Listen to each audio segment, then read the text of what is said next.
Allez, troisième rucher. Rucher de la forêt avec des superbes abeilles noires.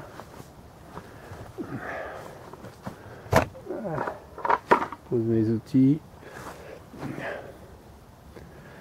Donc en réalité, pour ceux qui suivent ma chaîne, ces deux-là, c'est celles que j'ai restaurées. Alors là, il faut remonter dans mes archives pour voir ce qui s'était passé. C'était des abeilles abandonnées, des ruches abandonnées.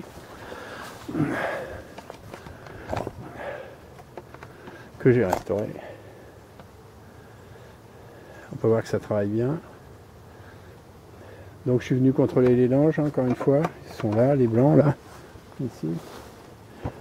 Donc ça, c'était les deux mères qui ont été restaurées. Depuis,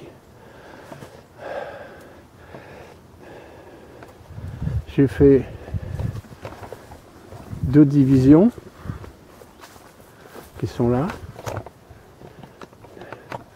Je n'ai pas de frelons non plus. 2 divisions et les 2 mamans là qui sont là.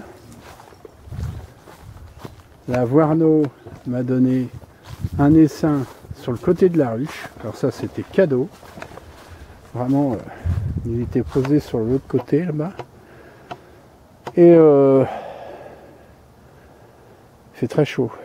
Et l'autre, je suis venu et je me suis dit que celle-ci avait sûrement essaimé parce que je trouvais qu'il n'y avait pas grand monde. Et donc j'ai jeté un œil au loin là-bas, à environ la distance classique, on va dire 30 mètres, 30 à 50 mètres. Et là j'ai vu des abeilles qui bouillonnaient sur un roncier. Et donc, bah voilà, il y avait un essaim qui était sorti, qui s'était posé en plein milieu d'un roncier de 2 mètres. Donc j'y suis allé au sécateur, j'ai récupéré l'essaim. Comme ça, j'ai mis les 2 essaimages à la maison, plus 2 suites de division qui sont là. Ce qui fait que ces ruches-là, en 2 ans, j'ai multiplié par 3. Donc, et la génétique est très bonne. C'est pour ça que j'ai mis les 2 essaims que j'ai attrapés, je les ai mis à la maison pour augmenter ma génétique en noir.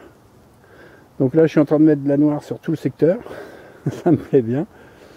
Et je vois que bah, y a de moins en moins de jaune. Et puis quand je croise un apiculteur sur le secteur, je lui dis bah mets-toi en noir. Parce qu'il me dit que dans ces bocs il y a beaucoup de noir. Bah, je dis mets-toi en noir. Allez, on va regarder les langes.